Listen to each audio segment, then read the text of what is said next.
wides of India, today is a big day for Gujarat. It is a big day for Bharatiya Janata Party, which has a landslide victory in Gujarat, securing over 152 seats. Aam Aadmi Party gave a spirited fight at these elections, and Congress had a bad day. Today we are going to discuss about the results of Gujarat elections 2022. We are going to analyze different aspects on what BJP did right and where did Congress miss out on, and how Aam Aadmi Party became a national party through these elections. Yeah.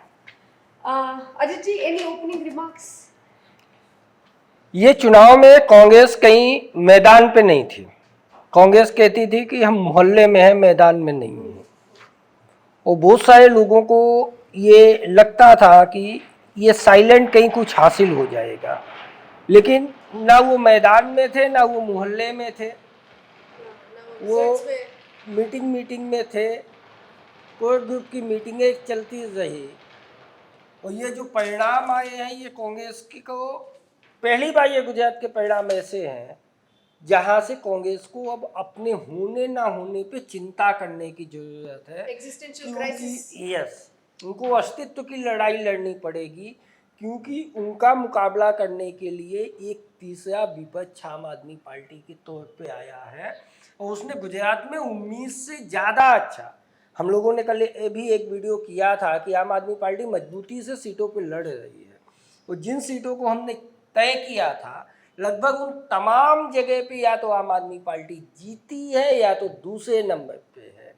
तो कांग्रेस के लिए यह दिन सोचने का है, आगे बढ़ना है या उनके अस्तित्व की लड़ाई का सवाल है, क्योंकि लोकसभा चुनाव 2017, उसके बाद के स्थानीय निकाय चुनाव 2020 और अब 2022 का विधानसभा चुनाव, तीनों में कांग्रेस का वोट परसेंट जो है वो लगभग 27 पे आके अटक जाता है। तो कांग्रेस को अब निश्चित तौर से सोचना होगा। और अजय जी, अगर हम कुछ इम्पोर्टेंट सीट्स की बात करें तो जैसे कि गोधरा सीट है जहाँ पे सीके रावल जी थे जो कमेटी में थे, जिन्होंने बिल्किस बानो के कन्विक्ट्स को रेमिशन किया। He has won victorious with a good margin. Morbi tragedy हुई, पर उसके मतलब मोरबी ट्रेजेडी होने के बावजूद कांतिलाल अमृतिया या मोरबी की तीनों सीट से भारतीय जनता पार्टी जीती है। If we talk about Botad, तो गुजरात कुछ ट्रेजेडी हुई थी, बट वहां से आम आदमी party candidate has won and it's not BJP. BJP has secured second. So these were the analysis of some of the seats, important seats जहाँ पे issues थे, but फिर भी in most of them Bharatiya Janata party has become victorious. अगर हम कुछ vote share की बात करें दीर्घायु जी, अगर आप उस पर थोड़ा વોટ શેરની વાત કરીએ તો આપણે જોઈએ કે ગયા વર્ષે એટલે ગઈ ઇલેક્શનમાં 2017ના ઇલેક્શનમાં આપ 0.1% વોટ મેળવી શક્યું હતું, કોંગ્રેસ 41.4% વોટ મેળવી શક્યું હતું, જ્યારે બીજેપી 49.1% વોટ મેળવી શક્યું હતું। તે વખતે પાટીદાર આંદોલન હતા, અનેક બીજા અલગ અલગ બીજા આંદોલનો હતા, જેના કારણે બીજેપીને વોટ શેર ઓછો મળ્યો હતો, કોંગ્રેસને વધારે મળ્યો હતો। જ્યારે આ 2022માં મોરબી કાંડ હતો, મોરબી બ્રિજ કાંડ હતો, લઠ્ઠા કાંડ હતો, તેમ છતાં પણ આ વખતે બીજેપીને સૌથી વધારે વોટ મળ્યા છે, 53% કરતાં વધારે વોટ મળ્યા છે, જ્યારે 27% કોંગ્રેસને વોટ મળ્યા છે અને 13% જેટલા વોટ આમ આદમી પાર્ટીને મળ્યા છે। એટલે એના ઉપરથી સ્પષ્ટપણે કહી શકાય કે ગઈ ઇલેક્શન કરતાં આ ઇલેક્શનમાં સૌથી વધારે નુકસાન કોંગ્રેસને થઈ રહ્યું છે અને આપનો ફાયદો એક જોતા દેખાઈ રહ્યો છે કે આપનો ફાયદો બીજેપીને સ્પષ્ટપણે થઈ રહ્યો છે, પણ બીજેપીના બી વોટ શેર વધ્યો છે, ઘટ્યો નથી। अजय जी, अगर बीजेपी की बात करें तो इट वाज एक्सपेक्टेड कि बीजेपी जीतेगी। इट वाज मे और मे नॉट बी एक्सपेक्टेड कि उनको 150 सीट से ज़्यादा मिलेंगे या फिर वो रिकॉर्ड ब्रेक करेंगे, all of that. But let's discuss on what are the factors जिसकी वजह से वी थिंक बीजेपी को ये लैंडस्लाइड विक्ट्री मिली है। First is definitely that BJP Gujaratis vote on sentiments. PM Modi really matters, PM Modi really works in Gujarat. But what do you think कि BJP did exactly right at this time? नहीं, BJP को इस चुनाव में 58 seat जैसी अभी कुछ आगे है। लेकिन बीजेपी ने इसके लिए 1 साल पहले से मेहनत चालू कर दी थी। जब सी.आर. पाटिल बीजेपी के अध्यक्ष बने तो उनने 182 का टारगेट लिया। उनने पब्लिकली कहा राजकोट की सभा में कि यदि 182 सीट हमें लेनी है, एक भी कम नहीं चलेगी। तो जब आप इतना बड़ा लक्ष्य लेके चलते हैं और वो 151 का जो 149 का जो माधव सिंह का रिकॉर्ड था 1985 का, जब कांग्रेस ने 149 सीटें जीती थी, वो लगातार बीजेपी के लिए एक चैलेंजिंग स्टोन था कि हमें उसको क्रॉस करना है, उस लाइन को हमें क्रॉस करना है 149 को। तो उसके लिए 2017 में भी बीजेपी ने अब की बार 151-50 पार का नारा दिया था। लेकिन 2017 में आंदोलन इतने हो गए थे कि सामाजिक समीकरण बिगड़ गए थे। इस बार भारतीय जनता पार्टी का संगठन, उनका पेश प्रमुख मुख्यमंत्री भूपेंद्र पटेल की सरलता, सज्जनता, पूरी कैबिनेट नहीं थी, फेस थे, कोई बड़े चार्जेस किसी पे 1 साल में नहीं लगे थे, सी.आर. पाटिल की मेहनत, प्रधानमंत्री की लोकप्रियता और अमित शाह के रणनीति और संघ के स्वयंसेवकों का समर्पण। 20 सीटें इस बार संघ के कहने पे दी गई थी और वो जो एक सामूहिक मिश्रण बना वो 150 पार संभव हुआ और एक इतिहास बना। ये इतिहास बनने के पीछे का जो सबसे बड़ा कारण है, आप देखिए तो BL संतोष जो संगठन महासचिव हैं, भाजपा में सब जानते हैं कि संगठन महासचिव जो होता है वो संघ का प्रतिनिधि होता है। उनने पिछले 1 साल में गुजरात में अधिकतम समय बिताया और आदिवासी विस्तार को उनने लक्षित किया संघ ने। और आदिवासी विस्तार के रिजल्ट देखिए तो आज बीजेपी का सबसे गोल्डन रिजल्ट इस बार आदिवासी विस्तार में मिले, जो उनके लिए सबसे डिफिकल्ट था, जो उसको सबसे और कौन डिफिकल्ट पार्टी था। डालेगा? BTP जैसा, छोटू बसावा जैसा बड़ा नाम हार गया। It's a big deal. 7 बार का MLA तीसरे नंबर पे है। तापी की दोनों सीटें आजादी के बाद पहली बार कांग्रेस आई। ऐसी तमाम ट्राइबल बेल्ट की सीटें हैं जो बीजेपी पहली बार हासिल की।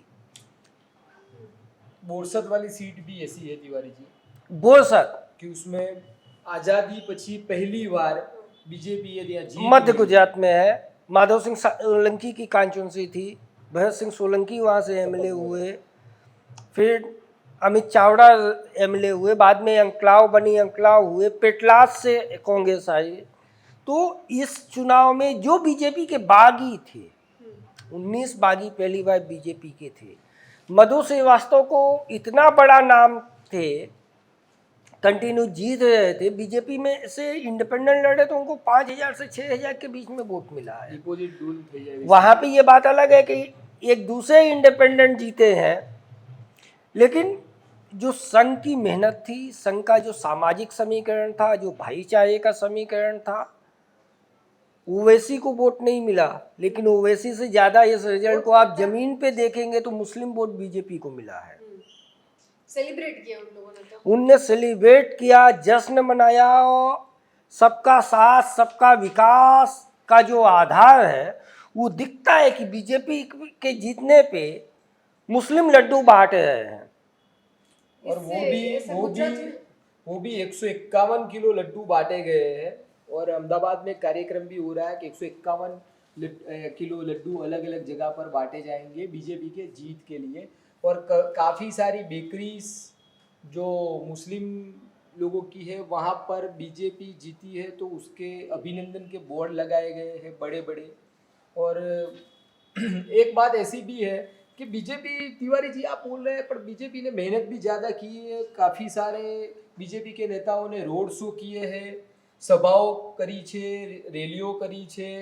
જ્યારે કોંગ્રેસે ગઈ વખતની જેમ, ગયા ઇલેક્શનોની જેમ જેમ આ મોદીને, નરેન્દ્ર મોદીજીને જેમ રાવણ, જેમ મોતના સોદાગર એવા શબ્દો વાપરીને એમને એમના પગ ઉપર જ કુહાડો માર્યો એવી સ્થિતિ तिवारी जी लागी रही है आपने? मुझे रावण ज़्यादा प्रभाव पड़ा वो मुझे नहीं लगता, क्योंकि उसको बीजेपी ने भी बहुत इशू नहीं बनाया, और वो जब तक आया तब तक फर्स्ट फेज का पोल हो चुका था और सेकंड फेज के पोल के लिए 2 दिन बाकी थे। लेकिन सबसे बड़ा सवाल ये है कि ये जो जीत मिली है, बीजेपी को 50% प्लस वोट मिला है, लगभग 54% 55% जैसा वोट मिल रहा है। लास्ट काउंटिंग जब आएगी तब तक ये 53% अभी है, लास्ट तक में 54-55% हो जाएगा। 55% वोट मिलना किसी भी राजनीतिक दल के लिए डेमोक्रेसी में सबसे बड़ी बात है कि आपको टोटल पोल का 55% वोट मिले। ये बंगाल में जब CPIM का शासन था, ज्योति बसु चीफ मिनिस्टर थे, तब उनको भी इस तरह का पोल नहीं मिलता था, वोट परसेंटेज नहीं मिलता था। ये हिस्टोरिकल विक्ट्री है और ये विक्ट्री सामूहिक है, सबकी है, और मुझे लगता है कि इस चुनाव को बीजेपी से ज़्यादा गुजरात की जनता ने लड़ा और गुजरात की जनता ने अपना निर्णय दिया कि हम आपके सबके साथ विकास में सहभागी हैं और आप इसी तरह से आगे बढ़िए। और ये 2024 के लिए इंडिकेशन भी दिया कि मोदी गुजरात है, गुजरात मोदी है। 26 से 27 हम दे नहीं सकते, लेकिन 26 से 25 होने नहीं देंगे। नेक्स्ट अगर बात की जाए तो आम आदमी पार्टी जो बहुत ही नई पार्टी है गुजरात में, बट इसके बावजूद इन्होंने बहुत अच्छा वोट शेयर कट किया of Congress and also of BJP. पर उनके जो सीएम फेस थे Isudan, he has lost, Gopal Italia has lost, Alpesh Katheria is also lost, even Manoj Sorathiya has also lost. But let's discuss on what they did right. क्या लगता है? नहीं, आम आदमी पार्टी गुजरात के लिए नई पार्टी नहीं है। जब आम आदमी पार्टी बनी उसके बाद से आम आदमी पार्टी गुजरात में चुनाव लड़ रही है। जब 2014 में केजरीवाल जी बनारस लड़ने गए थे मोदी जी के सामने, तब भी गुजरात में उनने पार्लियामेंट में भी कैंडिडेट खड़े किए थे। 2017 का विधानसभा भी लड़ा था और 2017 के विधानसभा में उनको 0.1% वोट मिल रहा था। लेकिन आम आदमी पार्टी पहली बार गुजरात में सीरियस इलेक्शन लड़ी। लगभग 6 महीना दिल्ली और पंजाब का आधा संगठन और आधा कैबिनेट गुजरात में कैंप किया है, लगातार आते गए। कुछ दिन गुजारे तो गुजरात को उनने इतना ज़्यादा सीरियस ले लिया था कि दिल्ली जाके दूसरे दिन वापस आते थे, और उसका असर मिला। जो आपने कहा कि ईसुदान गढ़वी, गोपाल इटालिया, मनोज सोरठिया, अल्पेश कथेरिया ये नहीं जीते। ये इसलिए नहीं जीते कि बीजेपी के वोट में सेंध मारी आम आदमी पार्टी नहीं कर पाई। आम आदमी पार्टी की जो सेंध मारी हुई है वो कांग्रेस के वोट पे हुई है, इसलिए आम आदमी पार्टी को वहाँ सीटें मिली जहाँ कांग्रेस का ज़्यादा बड़ा वोट बैंक था। ईसुदान तीसरे नंबर पे कांग्रेस को धकेलने में सफल हुए। विक्रम मैडम जो सिटिंग एमएलए है वो तीसरे नंबर पे चले गए। लेकिन सूरत में ये 4 कैंडिडेट आपके सूरत के थे, वो पटेल बेल्ट था, वहाँ पे ये कांग्रेस से अच्छा लड़े। 34 विधानसभा सीटें ऐसी हैं जहाँ पे आम आदमी पार्टी दूसरे नंबर पे है। यदि आम आदमी पार्टी और कांग्रेस के वोट को आप जोड़ दीजिए तो बीजेपी का ये रिजल्ट आके लगभग 110 के आसपास आके खड़ा हो जाता है। तो आम आदमी पार्टी ने कांग्रेस को बुरी तरह से डेंट किया है। परेश धानानी है, उसमें भी आम आदमी पार्टी की भूमिका रही। आम आदमी पार्टी ने एक विपक्ष के तौर पे अपने आप को स्थापित कर लिया गुजरात में, और आज तो आम आदमी पार्टी के लिए जश्न का दिन है। आज आम आदमी पार्टी नेशनल पार्टी बन गई। देश में कांग्रेस और बीजेपी के बाद बीजेपी सबसे बड़ी पार्टी, कांग्रेस सबसे पुरानी पार्टी, और देश की एक सबसे नई पार्टी राष्ट्रीय पार्टी बनी से आगे बढ़ने वाली।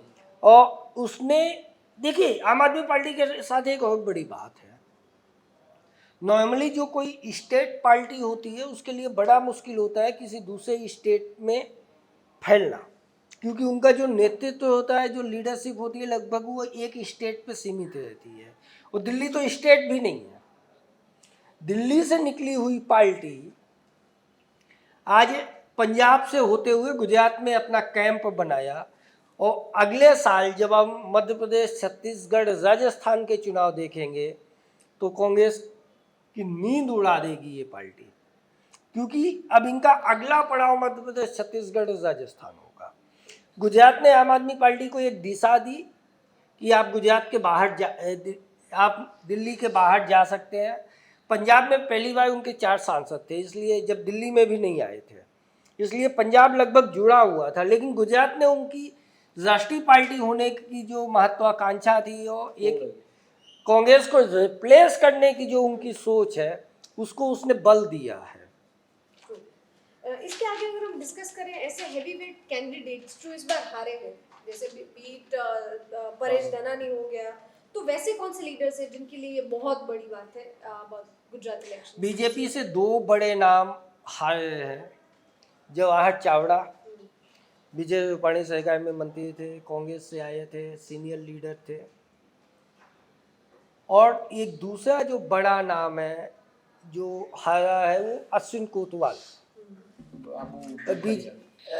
बीजेपी से, कांग्रेस से बीजेपी में गए थे और वो हार गए हैं। उनके समधी डॉक्टर गयासिया जो कांग्रेस से कैंडिडेट थे वो भी चुनाव हार गए। बाबू बोकरिया अर्जुन मोडवड़िया के सामने चुनाव हार गए। मंत्री थे, पुराने नाम थे, 2 बार से लगातार अर्जुन मोडवड़िया को हरा रहे थे। इसके अलावा जितने कांग्रेस के बड़े नाम थे वो सब ढेर हो गए। महेंद्र सिंह वाघेला, शंकर सिंह वाघेला जो मुख्यमंत्री थे, उनके बेटे लास्ट टाइम पे कांग्रेस पे ज्वाइन हुए थे और कांग्रेस ने उनको टिकट दिया था। महेंद्र सिंह वाघेला तीसरे नंबर पे गए, आम आदमी पार्टी वहाँ दूसरे नंबर पे है। आनंद चौधरी चुनाव हार गए, सुनील गामित चुनाव हार गए। कांग्रेस में बड़े नाम में देखिए तो 2 ही बड़े नाम जीते, अर्जुन मोडवड़िया जीत चुके हैं और तुषार चौधरी अभी अश्विन कोतवाल से आगे चले रहे हैं। अकलाव में अमित चावड़ा पीछे है। पटेल जितने एमएलए थे ज़्यादातर चुनाव हार गए। उत्तर गुजरात हार गए। तो कांग्रेस के लिए ये जो 18 विधायक जीते हैं, इसमें से कई विधायक ऐसे हैं जो पिछली विधानसभा में नहीं थे। तो कांग्रेस के लिए आपका 90% सिटिंग एमएलए चुनाव हार जाए तो आपको सोचना होगा। आप नई सीट नहीं जीत पाए वो बड़ा सवाल नहीं है, जो आपका सिटिंग एमएलए था वो हार गया तो समझिए कि आप विपक्ष की भूमिका नहीं निभा पाए हैं। जबकि बीजेपी में जितने लोग गए थे दल बदल के, वो तमाम लोग जीते। ये 2 नाम आप छोड़िए तो 19 बागी होने के बाद भी बीजेपी का जो प्रदर्शन है वो ऐतिहासिक हुआ। तो बीजेपी ने एक बड़ी अच्छी रणनीति के तहत लड़ाई लड़ी, पन्ना प्रमुख उनके काम किए, संघ का समन्वय काम किया और वो डे टू डे अपडेट होते रहे। कांग्रेस ने बड़ी उम्मीदें पाल ली थी। आज तो कल जगदीश ठाकुर और रघु शर्मा प्रभारी महासचिव जो हैं, तमाम उम्मीदवारों से बात भी की थी। एक योजना बना ली थी कि यदि हंग असेंबली आ जाएगी तो एमएलए को कहाँ ले जाना है, कैसे ले जाना है, वो तमाम चीज़ें उनकी घड़ी भी आज बंद हो गई जो राजीव भवन में लगाई थी राजस्थान का गुड साइन, तो वो गुड साइन भी उनका नहीं चला। कांग्रेस के लिए सूचना होगा, क्योंकि अब कांग्रेस के लिए आदिवासी दलित उनके पास 1990 में चला गया था, आदिवासी चला गया, ओबीसी चला गया। अब कांग्रेस को कोई ऐसा वोट बैंक उनके पास जुड़ता हुआ नहीं दिखता, कम से कम इस चुनाव में।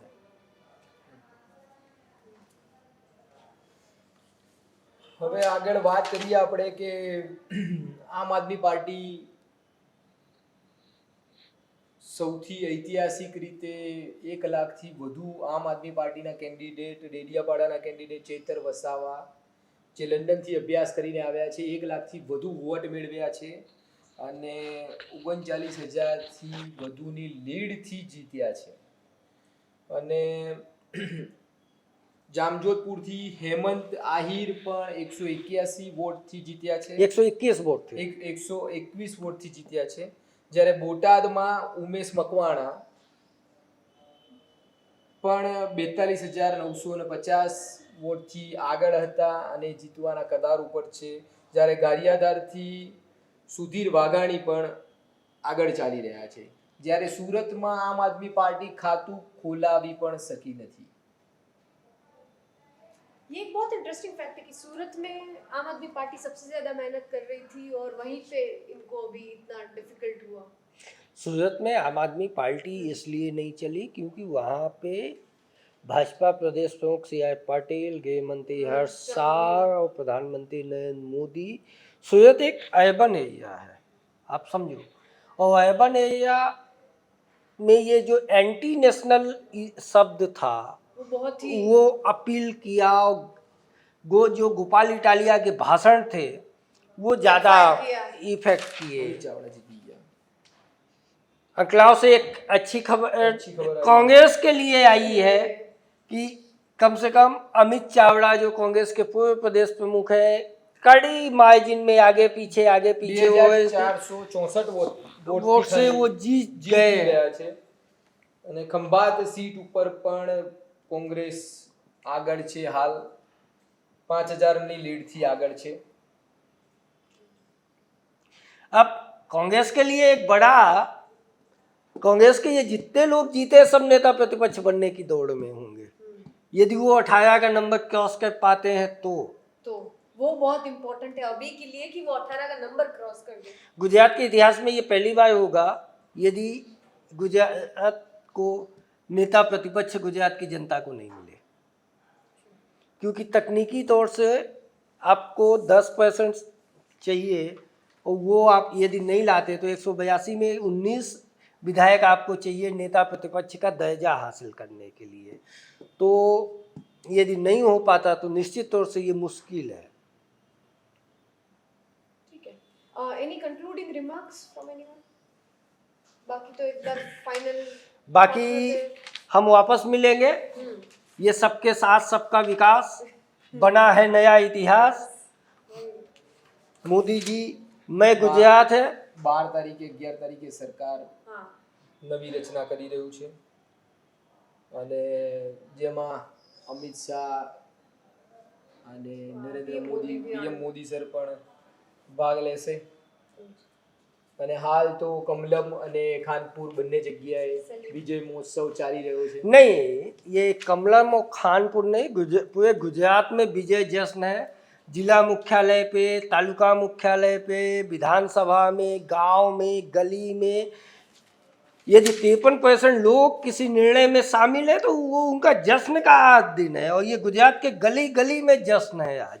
અમને બીજેપી માંથી બે જે સ્વામી ઊભા રહ્યા હતા એ બંને શંભુ ટુંડિયા અને ડીકે સ્વામી બંને વિજય થયા છે. અને ડીકે સ્વામી તો જ્યાં વિજય થયા ત્યાં મુસ્લિમોની સંખ્યા વોટર્સ બહુ સૌથી વધારે હતા. मैंने पहले भी कहा कि मुस्लिम ने इस बार बीजेपी को खुले मन से वोट दिया है.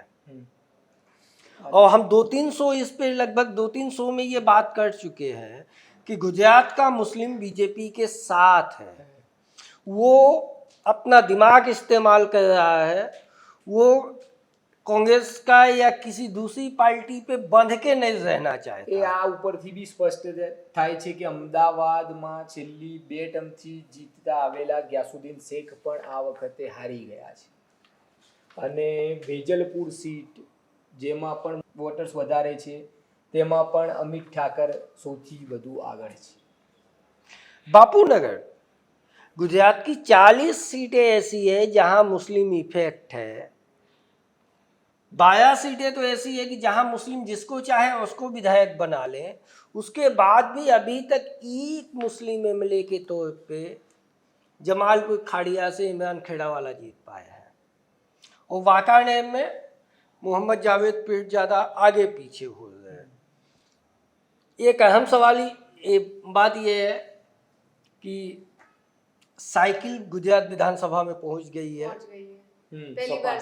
इसके पहले मुलायम सिंह यादव की समाजवादी पार्टी से बाबू भूकैया एमएलए बने थे, तब गुजरात विधानसभा में साइकिल गई थी। उसके बाद वो बीजेपी में चले गए। और वहीं कुतिया बगल से वो पोरबंदर से, ये पोरबंदर जिला की दूसरी सीट है कुतियाड़ा, जहां से वापस साइकिल गुजरात विधानसभा में पहुंची है। इस बार ऑटो नहीं पहुंचा बीटीपी का, साइकिल पहुंच गई। ऑटो की जगह साइकिल पहुंचा। तो देखना है कि कांदल जाडेजा कब तक साइकिल की सवारी करते हैं या बाबू बोकैया की तरह भाजपा में शामिल हो जाते हैं। Thank you. That's all for today's news. Keep watching Vibes of India. Thank you.